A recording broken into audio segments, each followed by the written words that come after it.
The Psychology of Money by Morgan Housel. Introduction. The greatest show on earth. I spent my college years working as a valet at a nice hotel in Los Angeles. One frequent guest was a technology executive. He was a genius, having designed and patented a key component in Wi-Fi routers in his 20 seconds. He had started and sold several companies. He was wildly successful. He also had a relationship with money I'd describe as a mix of insecurity and childish stupidity. He carried a stack of $100 bills several inches thick. He showed it to everyone who wanted to see it and many who didn't. He bragged openly and loudly about his wealth, often while drunk and always apropos of nothing. One day he handed one of my colleagues several $1,000s of cash and said, "Go to the jewelry store down the street and get me a few $1,000 gold coins." An hour later, gold coins in hand, the tech executive and his buddies gathered around by a dock overlooking the Pacific Ocean.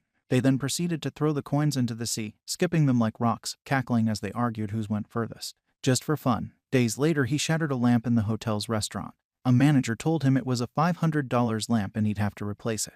"You want $500? The executive asked incredulously, while pulling a brick of cash from his pocket and handing it to the manager. "Here's $5,000. Now get out of my face, and don't ever insult me like that again." You may wonder how long this behavior could last, and the answer was not long. I learned years later that he went broke. The premise of this book is that doing well with money has a little to do with how smart you are and a lot to do with how you behave. And behavior is hard to teach, even to really smart people. A genius who loses control of their emotions can be a financial disaster. The opposite is also true. Ordinary folks with no financial education can be wealthy if they have a handful of behavioral skills that have nothing to do with formal measures of intelligence. My favorite Wikipedia entry begins. Ronald James Read was an American philanthropist, investor, janitor, and gas station attendant. Ronald Read was born in rural Vermont. He was the first person in his family to graduate high school, made all the more impressive by the fact that he hitchhiked to campus each day. For those who knew Ronald Read, there wasn't much else worth mentioning. His life was about as low-key as they come. Read fixed cars at a gas station for 25 years and swept floors at J.C. Penney for 17 years. He bought a two-bedroom house for $12,000 at age 38 and lived there for the rest of his life. He was widowed at age 50 and never remarried. A friend recalled that his main hobby was chopping firewood. Read died in 2014, age 92, which is when the humble rural janitor made international headlines. 2,813,503 Americans died in 2014. Fewer than 4,000 of them had a net worth of over $8 million when they passed away. Ronald Read was one of them. In his will, the former janitor left $2 million to his stepkids and more than $6 million to his local hospital and library. Those who knew Read were baffled. Where did he get all that money? It turned out there was no secret. There was no lottery win and no inheritance. Read saved what little he could and invested it in blue-chip stocks. Then he waited, for decades on end, as tiny savings compounded into more than $8 million.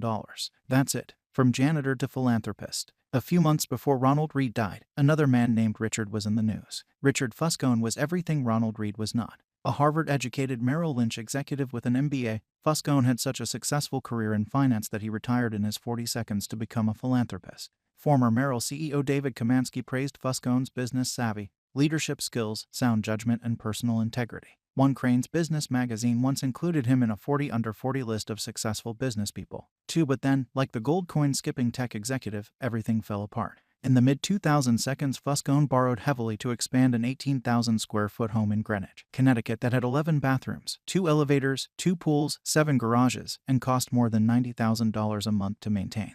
Then the 2008 financial crisis hit. The crisis hurt virtually everyone's finances. It apparently turned Fuscone's into dust. High debt and illiquid assets left him bankrupt. "I currently have no income," he allegedly told a bankruptcy judge in 2008. First, his Palm Beach house was foreclosed. In 2014, it was the Greenwich Mansion's turn. 5 months before Ronald Read left his fortune to charity, Richard Fuscone's home, where guests recalled the thrill of dining and dancing atop a see-through covering on the home's indoor swimming pool, was sold in a foreclosure auction for 75% less than an insurance company figured it was worth. Ronald Read was patient, Richard Fuscone was greedy. That's all it took to eclipse the massive education and experience gap between the two. The lesson here is not to be more like Ronald and less like Richard, though that's not bad advice. The fascinating thing about these stories is how unique they are to finance. In what other industry does someone with no college degree, no training, no background, no formal experience, and no connections massively outperform someone with the best education, the best training, and the best connections? I struggle to think of any. It is impossible to think of a story about Ronald Read performing a heart transplant better than a Harvard-trained surgeon, or designing a skyscraper superior to the best-trained architects. There will never be a story of a janitor outperforming the world's top nuclear engineers. But these stories do happen in investing. The fact that Ronald Read can coexist with Richard Fuscone has two explanations. 1. Financial outcomes are driven by luck, independent of intelligence and effort. That's true to some extent, and this book will discuss it in further detail. Or 2. That financial success is not a hard science. It's a soft skill, where how you behave is more important than what you know.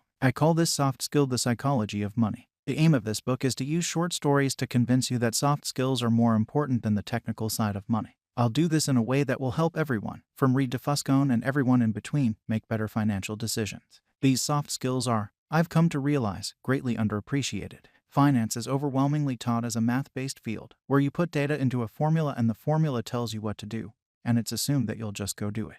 This is true in personal finance, where you're told to have a 6-month emergency fund and save 10% of your salary. It's true in investing, where we know the exact historical correlations between interest rates and valuations. And it's true in corporate finance, where CFOs can measure the precise cost of capital. It's not that any of these things are bad or wrong. It's that knowing what to do tells you nothing about what happens in your head when you try to do it. Two topics impact everyone, whether you are interested in them or not: health and money. The healthcare industry is a triumph of modern science. With rising life expectancy across the world, scientific discoveries have replaced doctors' old ideas about how the human body works, and virtually everyone is healthier because of it.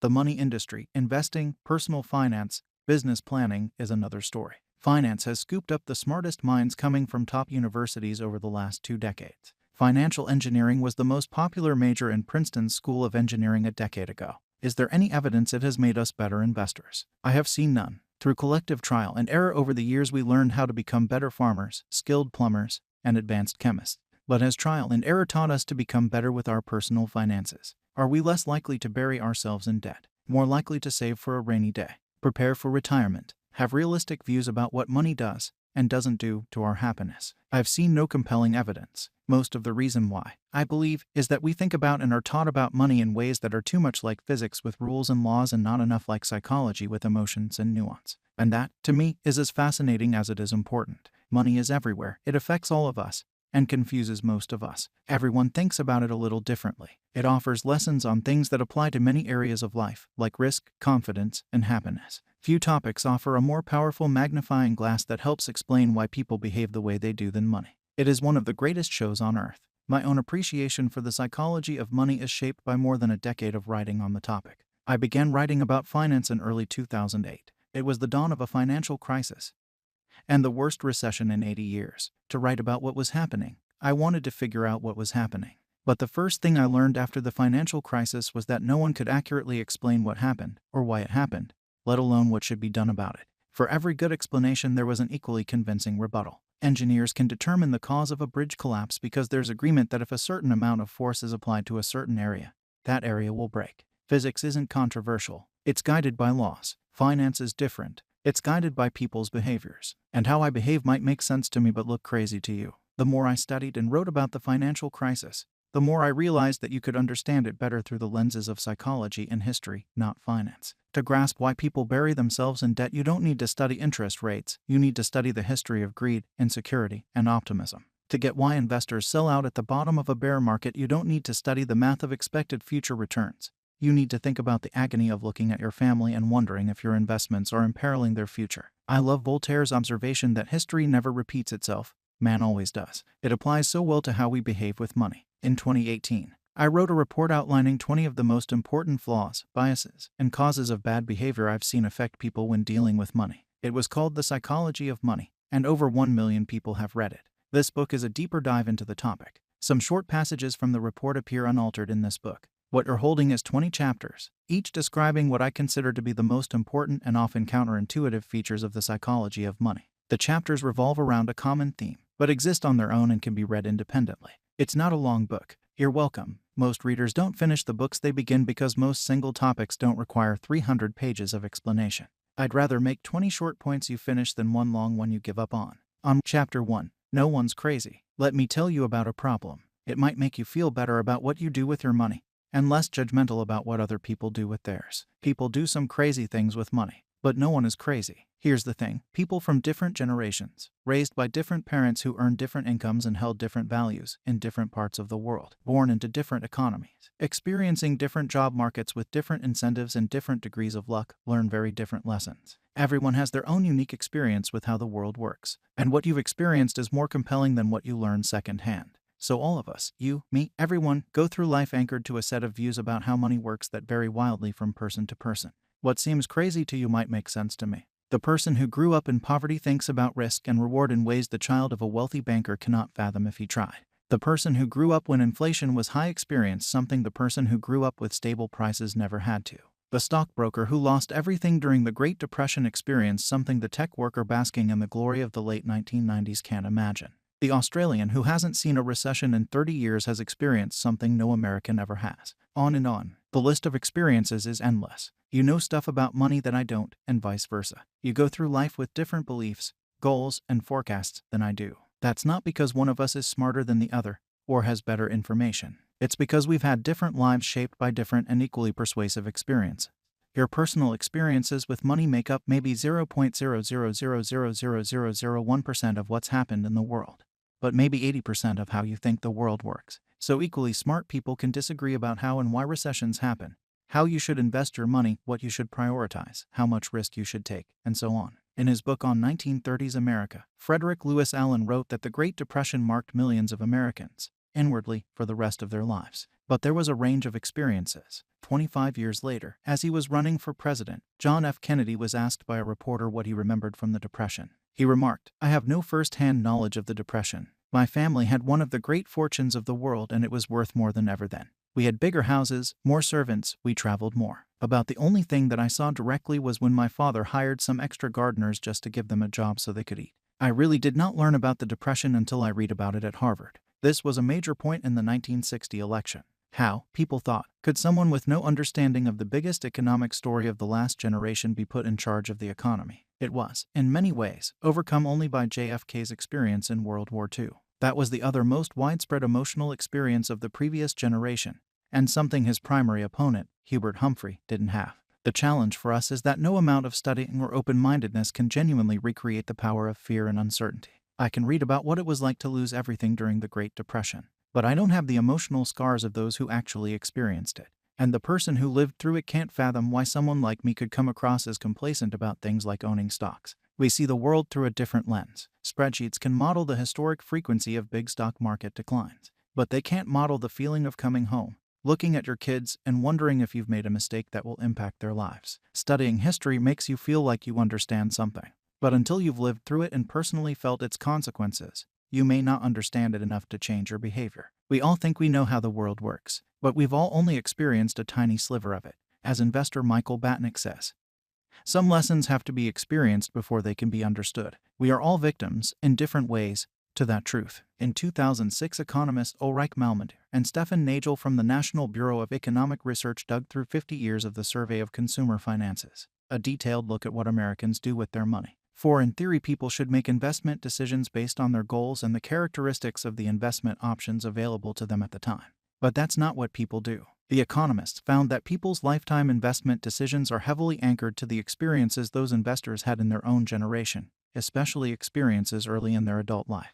If you grew up when inflation was high, you invested less of your money in bonds later in life compared to those who grew up when inflation was low. If you happened to grow up when the stock market was strong, you invested more of your money in stocks later in life compared to those who grew up when stocks were weak. The economists wrote, "Our findings suggest that individual investors' willingness to bear risk depends on personal history, not intelligence, or education, or sophistication, just the dumb luck of when and where you were born." The Financial Times interviewed Bill Gross, the famed bond manager, in 2019. Gross admits that he would probably not be where he is today if he had been born a decade earlier or later, the piece said. Gross's career coincided almost perfectly with a generational collapse in interest rates that gave bond prices a tailwind.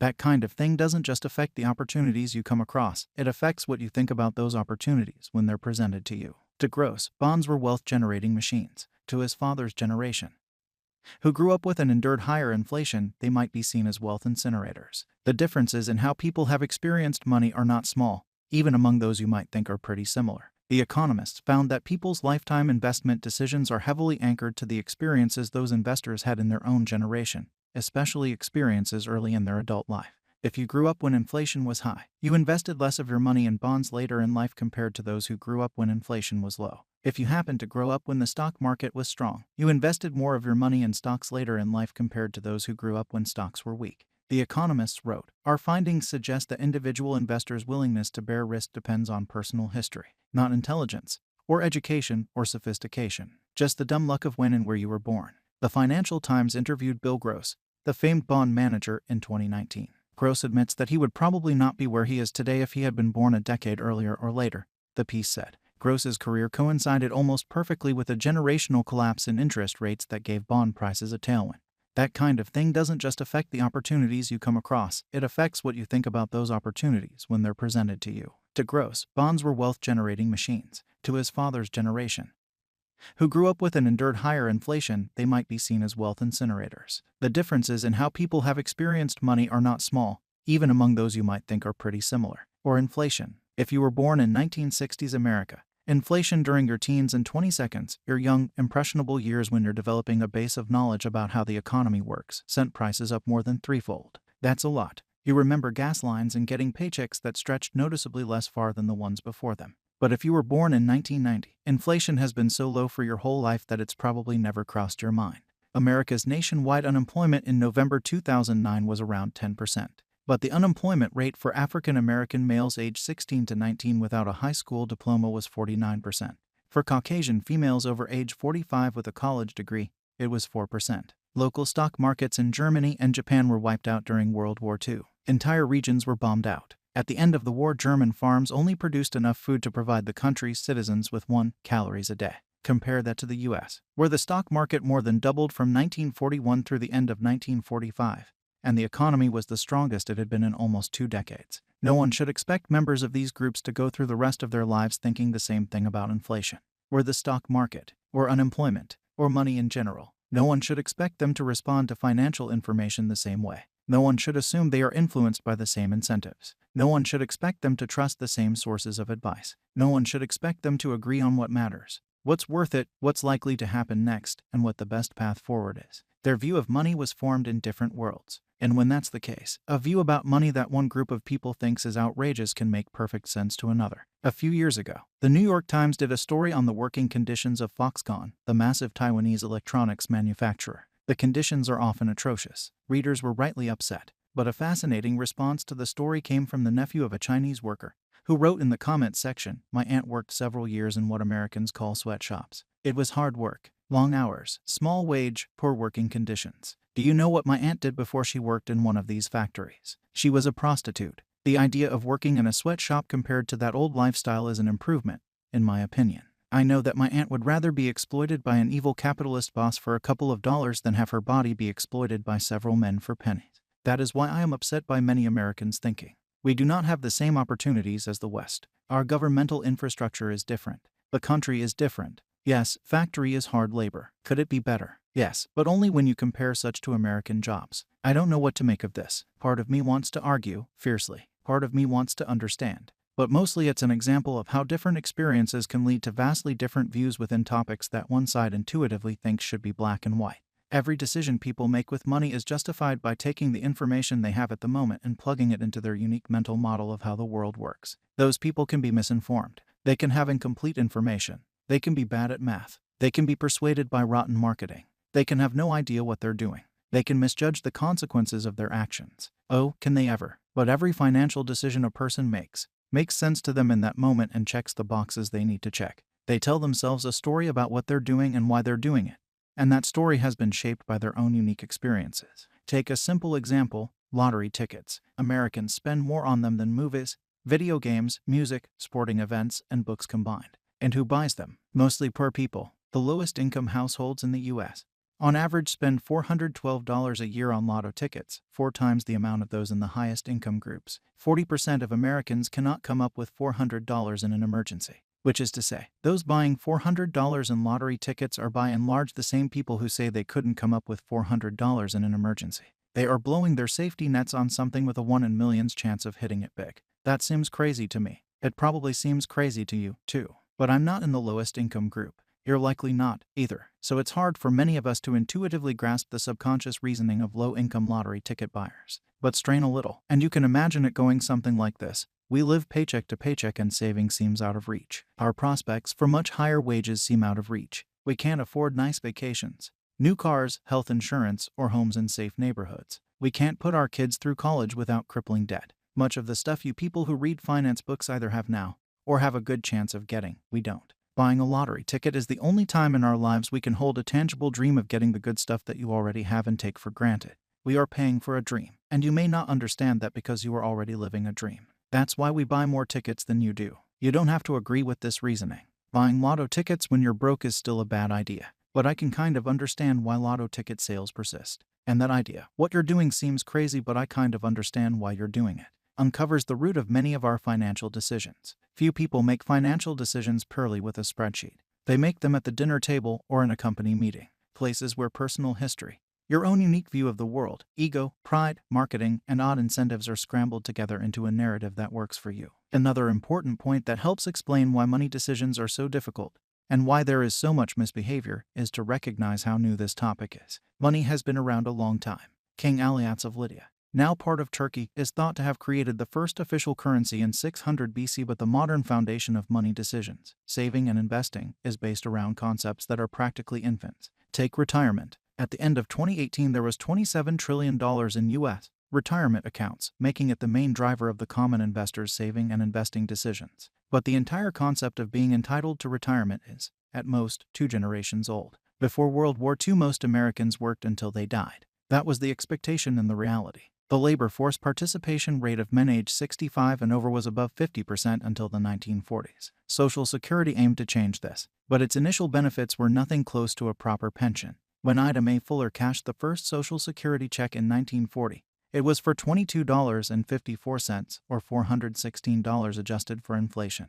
It was not until the 1980s that the average Social Security check for retirees exceeded $1,000 a month adjusted for inflation. More than a quarter of Americans over age 65 were classified by the Census Bureau as living in poverty until the late 1960s. There is a widespread belief along the lines of, everyone used to have a private pension. But this is wildly exaggerated. The Employee Benefit Research Institute explains, only a quarter of those aged 65 or older had pension income in 1975.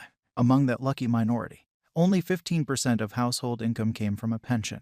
The New York Times wrote in 1955 about the growing desire, but continued inability, to retire. To rephrase an old saying, everyone talks about retirement, but apparently very few do anything about it. It was not until the 1980s that the idea that everyone deserves, and should have, a dignified retirement took hold. And the way to get that dignified retirement ever since has been an expectation that everyone will save and invest their own money. Let me reiterate how new this idea is. The 401k, the backbone savings vehicle of American retirement, did not exist until 1978. The Roth era was not born until 1998. If it were a person, it would be barely old enough to drink. It should surprise no one that many of us are bad at saving and investing for retirement. We're not crazy. We're all just newbies. Same goes for college. The share of Americans over age 25 with a bachelor's degree has gone from less than 1 in 20 in 1940 to 1 in 4 by 2015. The average college tuition over that time rose more than fourfold adjusted for inflation. Something so big and so important hitting society so fast explains why, for example, so many people have made poor decisions with student loans over the last 20 years. There is not decades of accumulated experience to even attempt to learn from. We're winging it. Same for index funds, which are less than 50 years old, and hedge funds, which didn't take off until the last 25 years. Even widespread use of consumer debt, mortgages, credit cards, and car loans did not take off until after World War II, when the GI Bill made it easier for millions of Americans to borrow. Dogs were domesticated 10,000 years ago and still retain some behaviors of their wild ancestors. Yet here we are, with between 20 and 50 years of experience in the modern financial system, hoping to be perfectly acclimated. For a topic that is so influenced by emotion versus fact, this is a problem. And it helps explain why we don't always do what we're supposed to with money. We all do crazy stuff with money. Because we're all relatively new to this game, and what looks crazy to you might make sense to me. But no one is crazy. We all make decisions based on our own unique experiences that seem to make sense to us in a given moment. Now let me tell you a story about how Bill Gates got rich. Chapter 2. Luck and Risk. Luck and risk are siblings. They are both the reality that every outcome in life is guided by forces other than individual effort. And why Professor Scott Galloway has a related idea that is so important to remember when judging success, both your own and others. Nothing is as good or as bad as it seems. Bill Gates went to one of the only high schools in the world that had a computer. The story of how Lakeside School, just outside Seattle, even got a computer is remarkable. Bill Dougal was a World War II Navy pilot turned high school math and science teacher. He believed that book study wasn't enough without real-world experience. He also realized that we'd need to know something about computers when we got to college, recalled late Microsoft co-founder Paul Allen. In 1968, Dougal petitioned the Lakeside School Mothers Club to use the proceeds from its annual rummage sale, about $3,000, to lease a teletype Model 30 computer hooked up to the General Electric mainframe terminal for computer time sharing. The whole idea of time sharing only got invented in 1965, Gates later said. Someone was pretty forward-looking. Most university graduate schools did not have a computer anywhere near as advanced as Bill Gates had access to in 8th grade. Gates was 13 years old in 1968 when he met classmate Paul Allen. Allen was also obsessed with the school's computer, and the two hit it off. Lakeside's computer wasn't part of its general curriculum. It was an independent study program. Bill and Paul could toy away with the thing at their leisure, letting their creativity run wild, after school, late into the night, on weekends. They quickly became computing experts. During one of their late-night sessions, Allen recalled Gates showing him a Fortune magazine and saying, "What do you think it's like to run a Fortune 500 company?" Allen said he had no idea. "Maybe we'll have our own computer company someday," Gates said. Microsoft is now worth more than $1 trillion.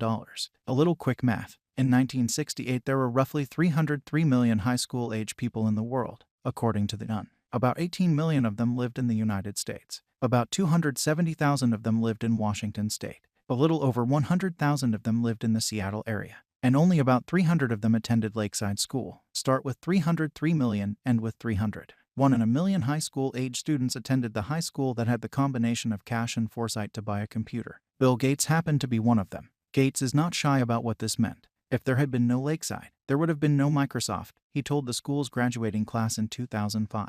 Gates is staggeringly smart, even more hardworking, and as a teenager had a vision for computers that even most seasoned computer executives couldn't grasp. He also had a 1 in a million head start by going to school at Lakeside. Now let me tell you about Gates' friend Kent Evans. He experienced an equally powerful dose of luck's close sibling, risk.